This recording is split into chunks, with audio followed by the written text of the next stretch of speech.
Hey, it's Rhianna. Welcome back to my channel and another episode of Tasty Tuesday. Today I'm going to be showing you how to turn this boring can of green beans into something that tastes homemade.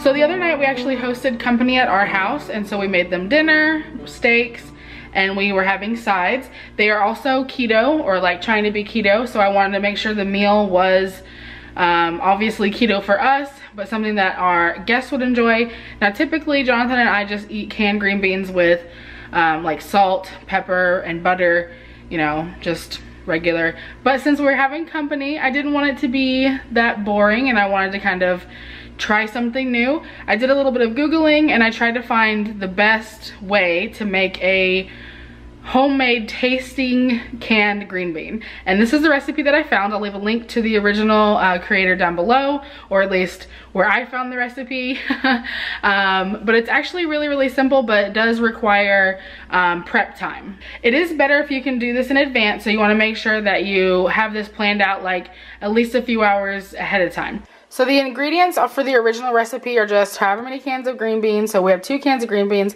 and then 1 teaspoon per can of this better than bouillon like paste, basically, or you can use like a bouillon cube.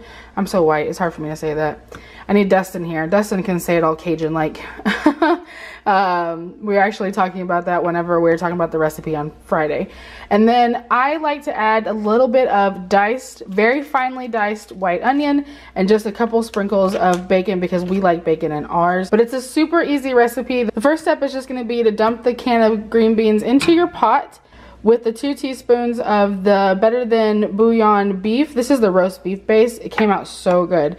And then I'm going to dice up these onions and put that in, as well as a little bit of the bacon pieces. So you're going to dump them in there with the juice and everything. And then 2 teaspoons of this stuff. So I'm going to bring this to a boil, and I'm going to let this reduce until there's about ½ an inch of liquid left in the bottom, and then I'm just going to let it sit until about 10 minutes before dinner time. So I wanted to show you my little bit of onions and my little bit of bacon pieces, and just so you can see, and I'm fixing to throw them in the pot. It's not yet boiling, but it should be pretty soon. And like I said, I'm just going to reduce it until there's about ½ an inch of liquid left, turn off the heat, and let it just sit there all day until about 10 minutes before dinner, and then we'll be back. Okay, so it's about 6:30 now, and you can see there's not, it's hard for me to show you, but there wasn't a lot of juice left. I boiled it down pretty well, and these have just been sitting out like this. So now Jonathan should be hopefully coming home soon, so I'm going to go ahead and start these back up and just let these simmer. And you want to simmer until pretty much all of the liquid is gone, but at this point it doesn't really matter. Maybe 10 minutes, maybe just till they're warm. But at this point, they've pretty much gotten all the flavor they're gonna get.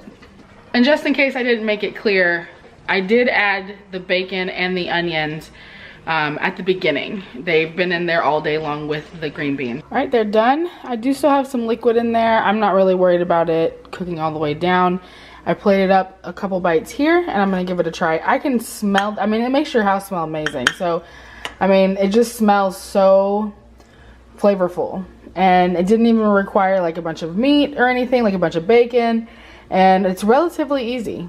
I apologize ahead of time. My tripod is not down here, so I'm just gonna try to hold the camera and take a couple bites.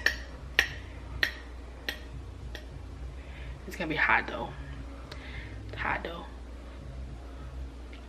It really reminds me of like a really good barbecue restaurants green beans, where they put in a bunch of like barbecue fat and scraps and seasonings and stuff like that, and let it just kind of cook all day. It's the same kind of flavor. It's a very rich flavor that you get from using that the bouillon cube or stuff. I definitely wouldn't add any salt, but you can maybe put some fresh cracked pepper on it. And then of course the onions and the bacon is like totally optional. You don't have to include it. Those are just personal preferences for Jonathan and I. So there's a super easy way to transform a canned green bean to taste like homemade. I hope you enjoyed this episode of Tasty Tuesday. Subscribe to my channel if you're new and you like the content. Don't forget to hit the thumbs up button and the notification bell, and I will see you guys on the next video. Bye.